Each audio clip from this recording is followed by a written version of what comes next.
सावकाश. अरे हळूहळू, आवाज नकोय दगडांचा. राजकन्या जागी व्हायच्या आधी पूर्ण करायचे काम. करतोय ना भाऊ, रात्रभर तेच चालू आहे की. अरे बाबा, आता साखर झोपेची वेळ आहे. खुड्ड झालं तरी सावित्री ताईंना जाग येईल. मग संपलंच सगळं. महाराज तुमची नाही, आमची गच्छंती करतील. उगीच नाही महाराज रात्रभर जातीने उभेत, कामावर लक्ष ठेवायला. या हे घेऊया. या सावकाश सावकाश.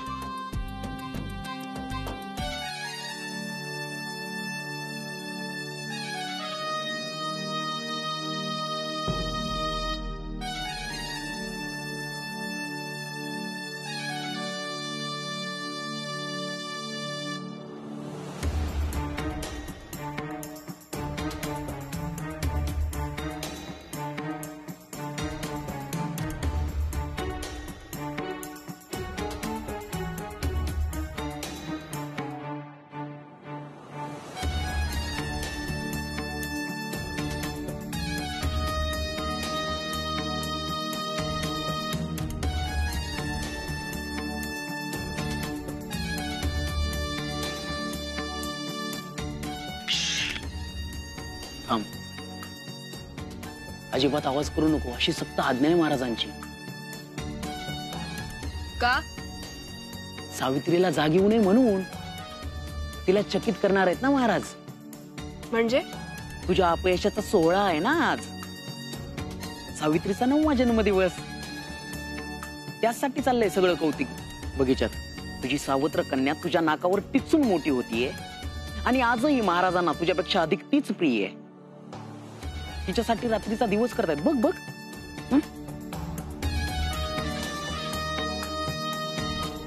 सगळी चूक माझीच आहे महाराज. माझ्या एका चित्रामुळे इतका व्याप करावा लागतोय तुम्हाला. पण चित्र काढताना असं काही होईल असं चुकूनही वाटलं नव्हतं महाराज. मला क्षमा करा. पुन्हा अशी चूक होणार नाही महाराज. अहो तीच तर गंमत आहे. कुणाच्याही मनात येणार नाही असं काहीतरी जगावेगळं आमच्या सावित्रीच्या तल्लक बुद्धीला सुचतं. आणि एकदा का तिनं हट्ट धरला म्हणजे धरला.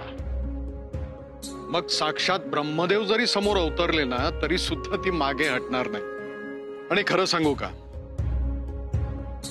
तिचे हे जगावेगळे हट्ट पुरवण्यात जे सुख मिळतं ना ते निराळच असतं. पण जितका आनंद असतो तितकं आव्हानही असतं.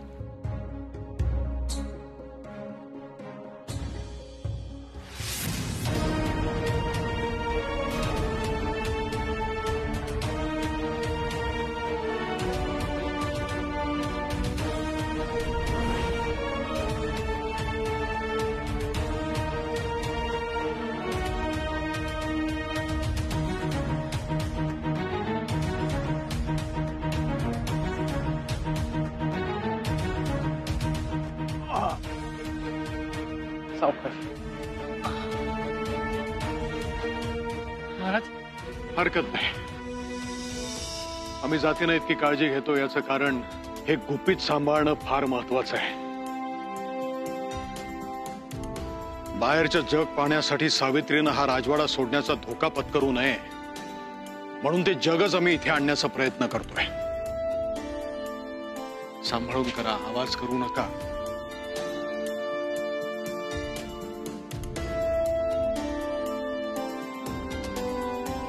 हळू.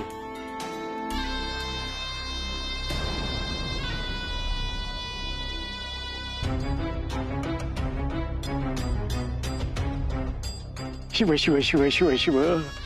असा हा आपला अवमान आमच्याकडनं बघवत नाही हो. दिवसेंदिवस या राजकन्येचं प्रस्त वाढतच चाललाय. आणि आज काय तिचा 9वा जन्मदिवस म्हणजे बघायलाच नको. सगळीकडे उदो उदोच. प्रतिवर्षी आपण तिचा जन्मदिन काळी वस्त्र परिधान करून आणि मौन व्रत धारण करून घालवता. पण त्याची साधी दखल सुद्धा घेत नाही हो महाराज. नाहीतर काय, महाराणींच्या निधनानंतर अवघ्या 2 दिवसात दक्षसेनेला मोठ्या आशेने राणी म्हणून आणलं आपण.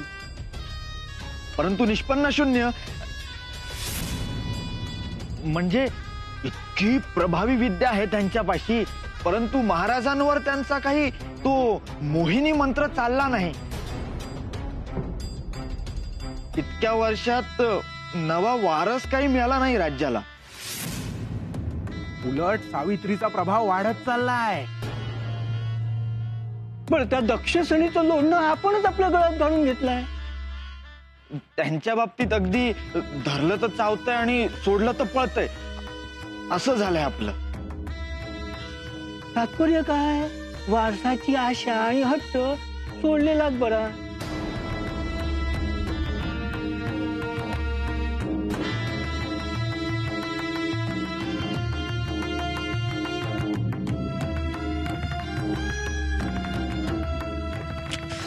त्या म्हातारीकडे पाहिलं की भीतीच वाटते. आग ओकतात तिचे डोळे. मग तू लक्ष नको देऊस. जरा तुझ्या त्या मोहिनी विद्येचा वापर कर माझ्यावर. म्हणजे दिवसेंदिवस आपलं कमी होत चाललेलं वजन ना, याचा विसर तरी पडेल मला. अशा शब्दात माझ्याशी बोलत जाऊ नकोस. खरंच वापरेन ना विद्या तर पश्चाताप करशील. जाग, खूप बघितलं तुझ्या वल्गना. ना त्या सावित्रीला नाहीशी करू शकलीस, ना महाराजांना अपत्य देऊ शकलीस. त्या राजमातेच्या डोळ्यात हे दोन प्रश्न नाचत असतात. नजर चुकवत वावरावं लागतं मला इथे. मग चुकव नजर, परंतु मला माझी विद्या गमावणं परवडणार नाहीये. ते एकमेव शस्त्र आहे माझ्या जवळचं. विद्या टिकवण्यासाठी ज्या काही अटी आहेत ना, त्या मी मोडू शकत नाही. अपत्य जन्माला घालायचं असेल तर मला माझ्या मोहिनी विद्येचा त्याग करावा लागेल. अगं पण वापर कुठे करतेस तू त्या विद्येचा? आणि विद्या टिकवून उपयोगच काय? ती नतद्रष्ट सावित्री असते ना सतत माझ्या समोर. तिच्यामध्ये ना असं काहीतरी आहे की माझी विद्या तिच्या समोर निष्प्रभ होते. त्यामुळे तिला इथून कायमची घालवल्याशिवाय अपत्य जन्माला घालण्याचा धोका मी पत्करणार नाहीये. म्हणजे थोडक्यात काय, तर तुझ्याच्याने काहीही होणार नाहीये. हेही नाही आणि तेही नाही. तू आपलं सावित्रीचे जन्मदिवस आणि तुझं जबरदस्त अपयश साजरी करत म्हातारी हो. तू तरी काय केलंस रे इतक्या वर्षांमध्ये? हा, दशबाहूंचं बळ घेऊन मिरवतोस, पण उपयोग काय त्याचा? माझ्यावर वार करण्याआधी स्वतःच्या कर्तृत्वाकडे बघ. तू तरी काय मोठे दिवे लावलेस?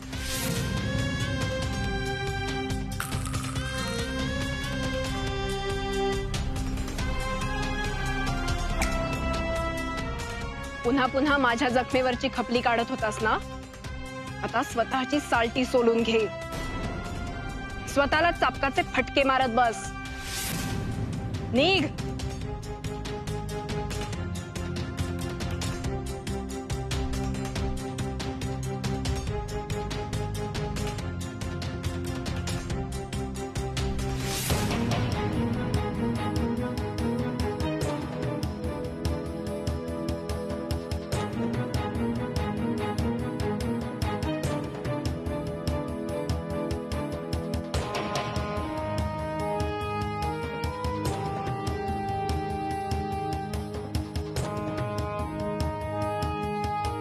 मार.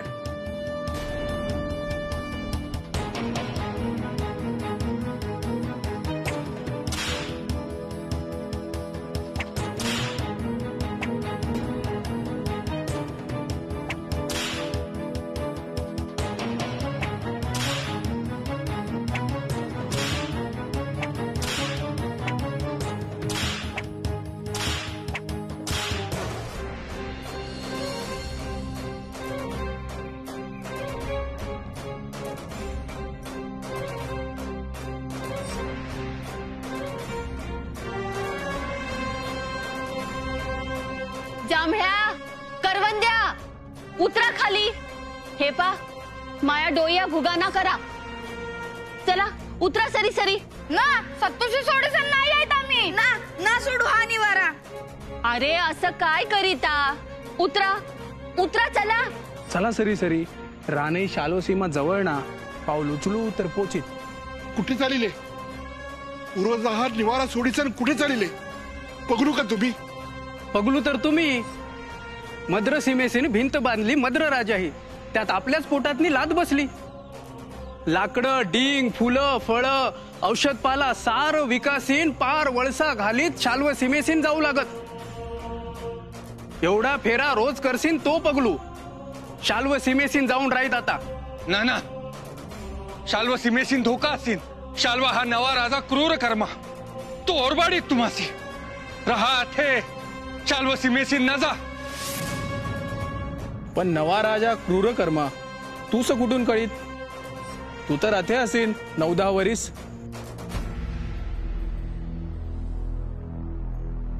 आमच्यावर प्राणघातक हल्ला झालाय. मारेकरी राजवाड्यात शिरलेत. कुणीतरी आम्हाला मारण्याचा कट रचलाय. आणि तरी वाचलास तू? आता नाही वाचणार. जिवारी घाव घातला सुग्रसेना.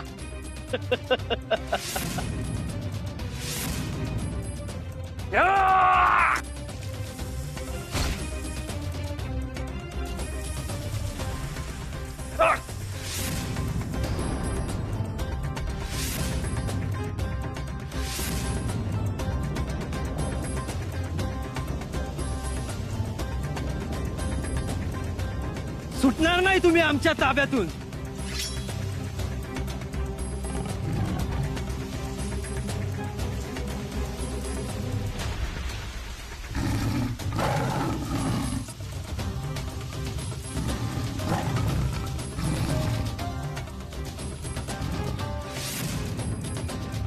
दद्दा ते राहीत. आधी सत्तू कुठे असीत ते सांग. माई पोरं त्याही सोडून निघित ना. पा खाली उतरी ना. जांभळ्या करवंद्या उतरा पाहू. उतरा खाली. ना सतवाडा सोडून नाही येत आम्ही. पायी पायी कुठे असीत सत्तू? उतरा उतरा खाली. थांबा. बुद्या दद्दा तू वर जाईस आणि दोघाही बखोट धरीत खाली उतरव आणि पुढे डोईसन.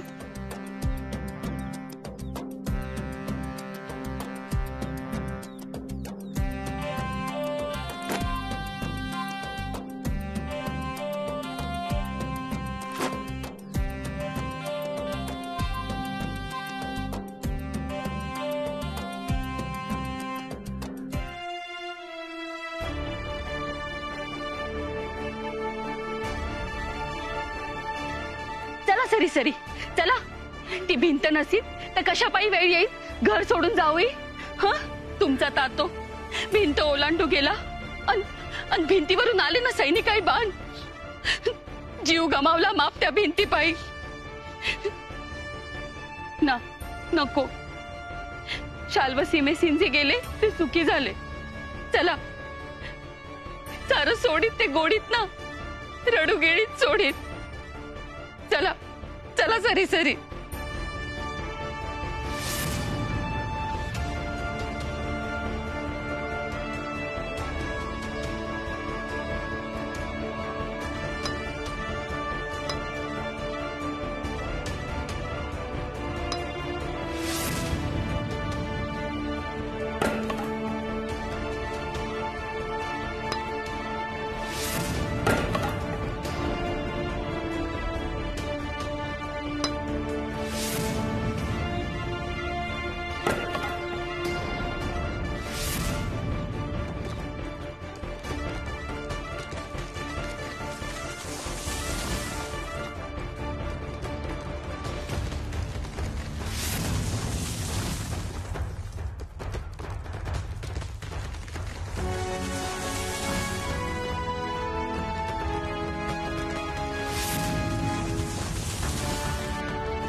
सत्तू अशी गंमत करीस तू.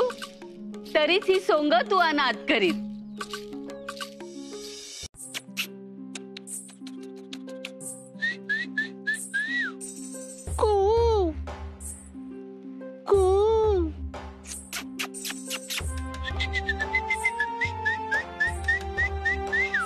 अरे चिमणी उठली, साळुंकी पण उठली, आमची साऊ उठलीये का? आमची वाघीण उठली. ए साऊ, साऊ असं नाही करायचं हा. कुठेस तू?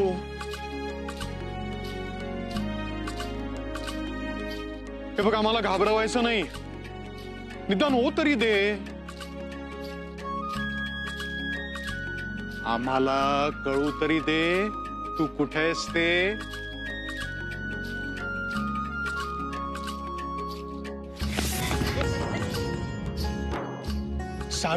सावित्री, ए साऊ, अगं निदान हो तरी दे, मला कळू तरी कुठेस तू ते. अरे साऊ थांब जरा.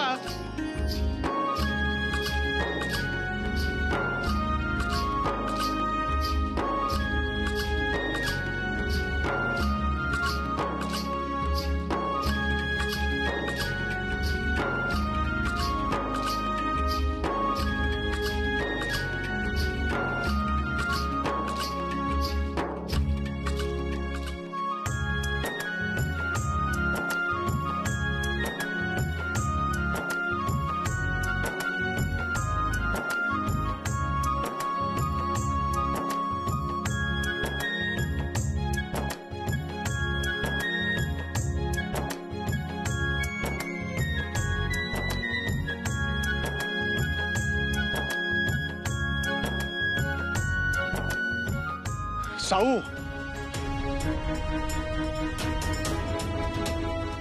साऊ,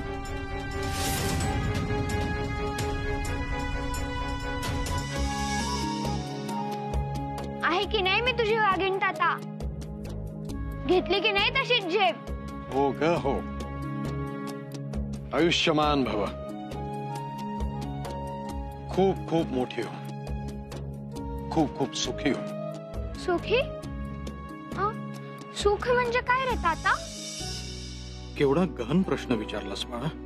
दुःख जाणवल्याशिवाय सुखाचा अर्थ कळत नाही, आणि तुझ्या वाट्याला तिळा एवढंही दुःख येता कामा नये हा माझा हट्ट आहे. सांग ना ताता, सुख म्हणजे काय? अगं, सुख म्हणजे जी गोष्ट मनाला शांती देते, विसावा देते, ती गोष्ट म्हणजे सुख. म्हणजे मी जेव्हा माझ्या दालनातल्या पक्षी आणि प्राण्यांसोबत खेळते तेव्हा मला वाटतं ते? हो, अगदी बरोबर. तू तुझ्या दालनालाच काय, पण ह्या साऱ्या राजवाड्यालाच अरण्य रूप दिलंयस. सगळे खेळ प्राण्या पक्ष्यांचेच. हो, पण एक गोष्ट राहिलीये. कोणती? पाहिलंस नाही ना राहिलं लक्षात? ह्या जन्मदिवशी तू काय देणार होतास मला? काय देणार होतो बरं?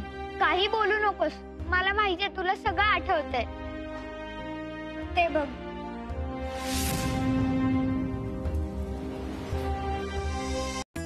त्या चित्रातला धबधबा पाहायचाय मला, तो पण खरा खुरा. तुझ्या जन्मदिनी दाखवीन असं वचन दिलंयस तू, आठवतंय ना? अर्थातच. आणि राजाचं वचन म्हणजे राजाचं वचन, पूर्ण करणारच. आणि आम्ही आमच्या साऊचा हट्ट पुरवला नाही असं कधी झालंय का? मग चल आत्ताच्या आत्ता जाऊया ना. हे पण असं जायचं का? आज तुझा जन्मदिन आहे की नाही? अगं मग छानपैकी तयार हो, देवाचं दर्शन घे, महाराणींचा आशीर्वाद घे, राजमातांचा आशीर्वाद घे, मग जाऊ. काय? हो, मी देवाचं दर्शन घेईन, नव्या आईलाही भेटेन, पण राजमातांचे आशीर्वाद कसे मिळणार? का? त्या तर माझ्याशी बोलतच नाही ना. मी आजी अशी हाक मारली की त्या तोंडच फिरवतात. का रे असं करतात त्या? मी काय केलंय? नाही साऊ, तू काहीच केलेलं नाहीस. अगं पण तू मोठी झालीस की नाही, की विवाह करून पती बरोबर आम्हाला सोडून जाशील ना, म्हणून त्या तुझ्या मायेत गुंतत नाहीयेत. बोलतील त्या तुझ्याशी. आज तुझा जन्मदिन आहे ना, नक्की बोल. अगं पण चल, तुला धबधबा पाहायचा आहे ना? हो हो. पण ताता, हा, धबधबा तर दूर रानात आहे ना, आणि तुझी तर सक्त आज्ञा आहे की रानात जायचं नाही म्हणून.